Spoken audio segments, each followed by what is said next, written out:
The Central Committee voted to keep him as head of the party. That did not seem a given earlier this week, before Mr. Gorbachev agreed to make some significant compromises. ABC's David Ensor is in Moscow. After months of strikes, protests, deepening economic chaos, and calls for Gorbachev to resign, the Soviet leader was quite willing to accept and make use of the political life jacket thrown by his arch-rival, Boris Yeltsin. Life jacket is needed always when you are going to sing. What has rescued Gorbachev this time is an agreement signed by the leaders of 9 republics, including Yeltsin. That deal helped Gorbachev today to beat down an attempt to oust him as leader of the Communist Party.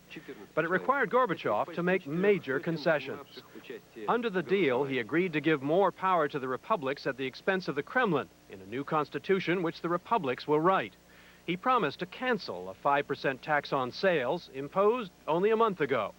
And the agreement says the leaders of the 9 republics which signed it recognize the right of the other 6 to quit the Soviet Union if they want to. It was a clear indication that no one will keep the 6 republics inside the Union by force.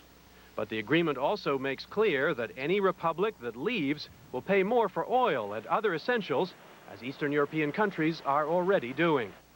Reformers hope to keep Gorbachev as leader, but to take away much of his power. He is to be a partner, maybe even a mediator between republics, but not an absolute ruler.